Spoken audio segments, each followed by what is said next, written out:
बुद्धिमान मंत्री और राजा की परीक्षा।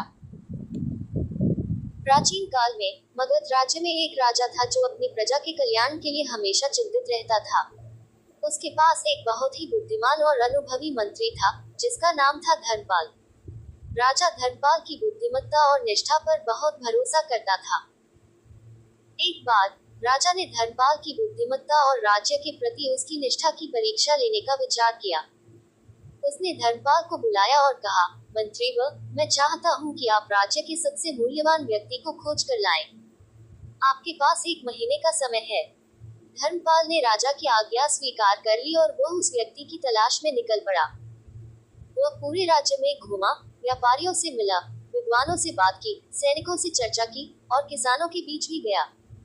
उसने हर वर्ग के लोगों का अवलोकन किया, उनकी बातचीत सुनी और उनके कार्यों को देखा। 1 महीना बीत गया। धर्मपाल राजा के पास लौटा। राजा ने उत्सुकता से पूछा, तो मंत्रीवर, क्या आपको राज्य का सबसे मूल्यवान व्यक्ति मिल गया? धर्मपाल ने सिर झुकाकर कहा, महाराज, मुझे वह व्यक्ति मिल गया है।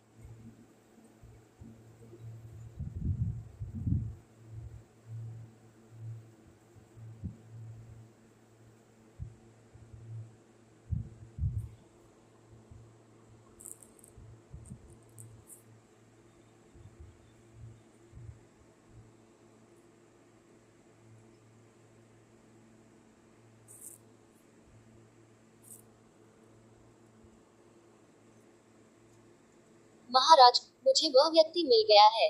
राजा ने कहा, तो उसे मेरे सामने लाओ। धर्मपाल ने कहा, महाराज, वह व्यक्ति यहाँ नहीं है।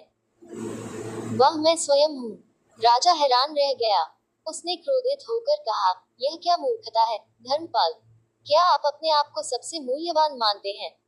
धर्मपाल ने शांत भाव से उत्तर दिया, महाराज, चाणक्य नीति कहती है कि जो व्यक्ति स्वयं को नहीं जानता, वह दूसरों को क्या जानेगा।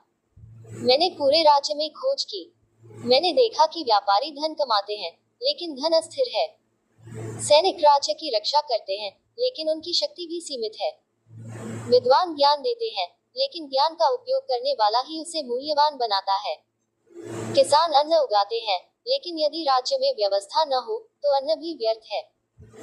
मैंने पाया कि इस राज्य में मैं ही वह व्यक्ति हूँ जो आपकी आज्ञा का पालन करता हूँ, जो राज्य की व्यवस्था बनाए रखता हूँ, जो हर समस्या का समाधान खोजने का प्रयास करता हूँ और जो अपनी बुद्धि और अनुभव से राज्य को स्थिर रखता हूँ। यदि मैं न होता, तो ये राज्य अव्यवस्थित हो जाता। मेरी निष्ठा और मेरी सेवा ही इस राज्य की सबसे बड़ी संपत्ति है। इसलिए, महाराज, मैं ही इस राज्य का सबसे मूल्यवान व्यक्ति हूँ। राजा ने धर्मपाल की बात सुनी और मुस्कुरा दिया। वह समझ गया कि धर्मपाल ने केवल स्वयं की प्रशंसा नहीं की, बल्कि उसने चाणक्य नीति के उस सिद्धांत को सिद्ध किया था कि ज्ञान, विवेक और कर्तव्य निष्ठा ही किसी व्यक्ति को वास्तव में मूल्यवान बनाती है, और अपने महत्व को समझना भी बुद्धिमत्ता का एक हिस्सा है।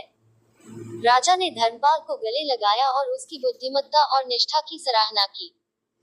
सीख: ये कहानी हमें सिखाती है कि सच्चा मूल्य बाहरी धन या शक्ति में नहीं, बल्कि व्यक्ति के आंतरिक गुणों, उसकी बुद्धिमत्ता, निष्ठा, कर्तव्यनिष्ठा और स्वयं के महत्व को समझने में निहित है।